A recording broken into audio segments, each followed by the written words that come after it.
So first I'm going to start with the head. Now a big thing about, again, when you're doing gesture, try to dramatize it a little bit, because again, your emphasis here is energy.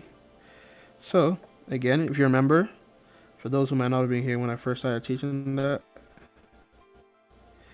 the way I draw a torso is with what I call the pillow method. It's a method that Disney uses to teach their animators how to animate someone's torso when they're moving. And essentially, if you draw the torso like a pillow, you can draw it from any angle you want. Even an upper angle like this, you can draw someone's torso that way. That's the idea. As you can see. Also, the shoulders are always at different angles. Remember that. Like so. I'm going to connect my pillow like this. I can draw my spine in between, because like, you can see where the butt starts there. And then for the legs, I usually draw legs in this weird turkey leg shape here, like this. And I determine which side is curved or not based on, I guess the energy is a big impact as to how I decide it. So this part is really going straight down, so I'll just draw it. No. Okay, so I'll just draw it straight down like this, and then the inside gets that. And the same idea here, and the inside. Oop, careful. The inside gets this, and then you can just draw the butt like this. So, and with the leg, if you do one side like this, then the other side should be like that. Have y'all seen? This is exactly how what's Powerpuff Girls. That's how probably like that one lady with the orange hair. Y'all mentioned her name last time, but I forgot what her name was. Remember? That's how they draw her legs. This is not exactly how you do it in the final product if you wanted to draw a picture, but having this kind of in the mindset of when you're just to keep it on the same time, actually. The reason why I keep it straight is because I like, that's the idea.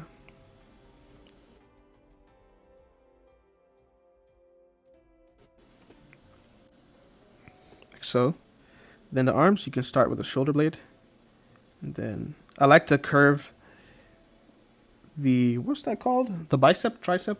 I like to curve that part of the upper arm. I like to curve it. And then you can also curve the lower arm too, but I really need that upper arm curve, because that's what informs, like, that curve can tell you how strong you're trying to make that push, if that makes sense. The curve here is the same, but I'm actually going to straighten this arm. Oh, actually it's a bit lower. So.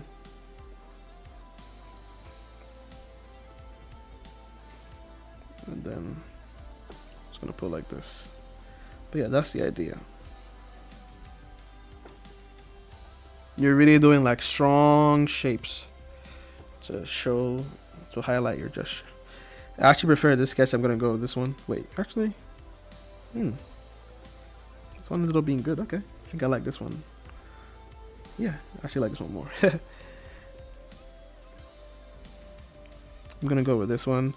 To gesture for the clothing, I'm just gonna use big, strong shapes. Use big, strong shapes. As long as it follows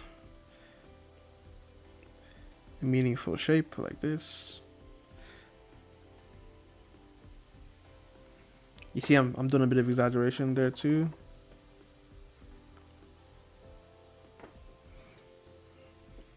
You can see I kept this curve here because it's important to show that same path of the leg.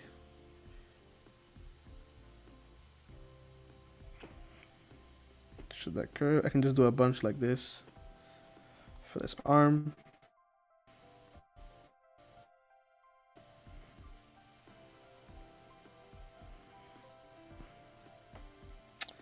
And then just big shapes. You can see a bit of overlapping in the folds here, actually. See some of that there.